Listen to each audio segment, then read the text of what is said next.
Now we're ready to continue on layer dark blue, layer 3. So I'm going to zoom in just a little bit more, not quite that far. Just Command negative will get you down. And I'm clicking on the white arrow tool and then directly onto the pen tool. And I'm going to do the outside first. So one reason you want, this is a stroke, yes, and some parts are thick, some parts are thin, and there is a tool to expand this, but I always think it's good to know how to do it right from the beginning. So I'm going to show you how this just takes a little less time. So I'm going to draw the outside of my blue. And again, I want a color, a stroke color to be able to see better. Because if I start filling it over with, it'll completely cover over. And in time, you learn how far you can take a curve and it work. So you will might take you a little bit longer. The goal is to have as few points as possible. The reason of that, the fewer the points, it makes a the more points makes a larger file. And logos are always saved as an EPS. We're not saving these as a TIFF or a JPEG or anything like that, because the reason is when I have a JPEG, I'm going to have a white background, and I want my logo to be able to go on any color that I want and not have white back here. So that's why I've got a little funkiness going on back there, but I'll fix it. And I will fix it right now. Now I will have to come back and click here, but I'm going to click here. I'm going to adjust this. I'm going to pull this down. Just trying to get that tail feather so it doesn't look so funny. I actually think I could delete that and it'd be a little bit smoother. Alright, so I have to come back to this point and I'm just going to click. So I'm trying to get as seamless and as few points as possible to still make it look good. I'm kind of being a little, kind of getting off on my thing a little bit here. Okay. And that's kind of a weird, you can always extend your points. Blowing it up helps you to be able to see things a little bit better. And sometimes those things are really, really critical for.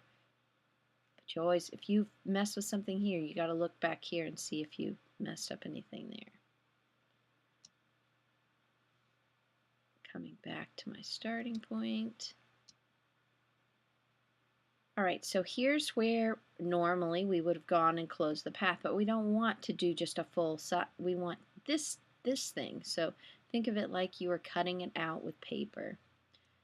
I don't really like that, how it's so sharp of a, and I maybe don't like how sharp this is. So it's like a sharp line and then a curve. So I'm going to hold the convert anchor point down and pull it out. Now I have a more softer curve. Go back with the pen tool and you're seeing that my lines are getting thick and thin, which I really like. It helps something to look like it was hand drawn instead of just computer generated. A lot of times we'll just use strokes in the computer, and that is going to be the line is going to be the same thickness all the way around. Now this is where you have to use your brain. You're going to come in to the bird and around the wing, and there we go. And again, you might not want such a sharp edge. You've got to watch how your things are. So come back. Now again, this is not being able to see through, so I'm actually using my brain a little bit and saying, hey, you know what, you can't see through a wing. So that's really not there. It was just unfortunate that, or fortunate if you think about how it's a learning tool.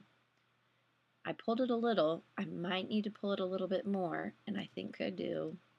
Make sure I'm pulling it in the right direction. And you'll play with your anchor point tool, you know,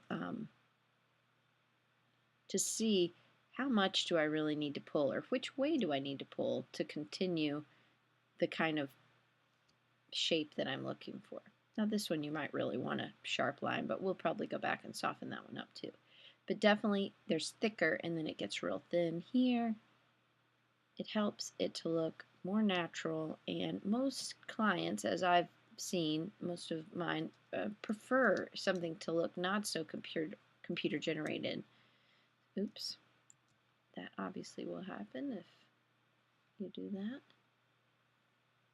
And it does move your screen when you pull too far, which is fine.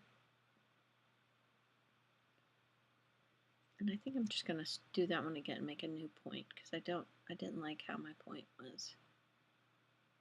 And again, and I want to make sure now it gave me a really deep, and I don't like that. So I'm, again, not just done. I'm going to go back and adjust. And I might need to adjust this point a little bit so that I have two toggles. Again, I can always pull from the line.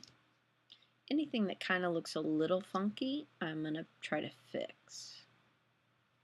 Like there. You see how it kind of comes in and then it juts out? I'm going to fix that.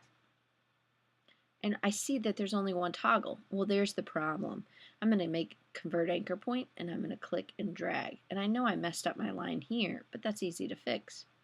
So I know how far I have to pull my toggle. Now that's a much smoother curve, so that's what we want. Just going to pull it down just a little bit. And that looks pretty good. Now I should have a shape, a solid shape, if I do this. And if you think about it, that's what I was looking for. So again, I'm locking this layer, I'm closing, and the last is just your simple little orange. You could probably get that on your own. Thanks.